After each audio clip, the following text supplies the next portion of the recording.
एक विशाल जंगल था जहां ऊंचे ऊंचे पेड़ हवा के साथ झूमते थे और पक्षी मीठे गीत गाते थे। उसी जंगल में एक दयालु और मासूम हिरण रहता था जिसका नाम था भोला। भोला सबका प्यारा था। वो हर जानवर से मुस्कुरा के मिलता था, जरूरत पड़ने पर मदद करता और हमेशा बहुत विनम्र रहता। लेकिन भोला की एक छोटी सी कमजोरी थी, वो बहुत जल्दी दूसरों का भरोसा कर लेता था। घनी झाड़ियों के पीछे एक टेढ़े मेढ़े पेड़ के पास एक चालाक लोमड़ी रहती थी जिसका नाम था लल्लू।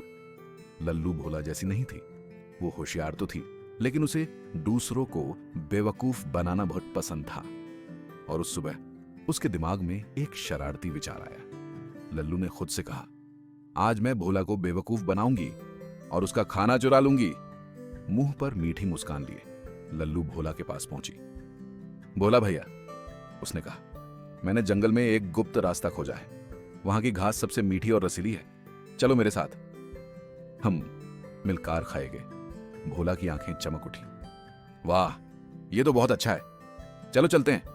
वो बिना कुछ सोचे समझे लल्लू के पीछा छाल दिया, लेकिन उसे क्या पता था कि लल्लू उसे एक जाल में फंसाने ले जा रही थी। लल्लू भोला को एक गहरे गड्ढे की ओर ले आया जो पत्तों से ढका हुआ था। अचानक राम, भोला सीधा उस गड्ढे में गिर गया, घबराए हुए स्वर में। अरे बचाओ, कोई है? भोला चिल्लाया। उसकी आवाज पूरे जंगल में गूंजने लगी। भोला की पुकार सुनकर जंगल के जानवर दौड़ पड़े, बंदर, हाथी और तोता। उन्हें जल्दी कुछ करना था। बंदर ने लता फेंकी, तोता ऊपर से दिशा बताने लगा, हाथी ने अपनी मजबूत सूंड से खींचा। मिलकर टीम वर्क से उन्होंने भोला को बचा लिया। भोला थक गया था लेकिन उसका दिल कृतज्ञता से भर गया। धन्यवाद दोस्तों, उसने कहा, तुमने मेरी जान बचा ली। लेकिन फिर सबका ध्यान लल्लू की ओर गया।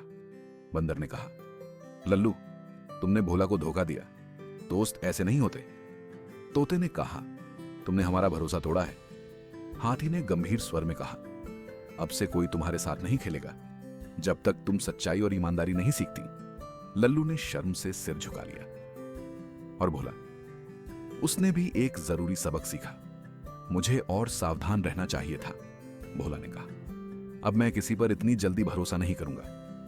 और उस दिन से भोला अपने सच्चे दोस्तों के साथ ही रहने लगा, जो दयालु, मददगार और ईमानदार थे।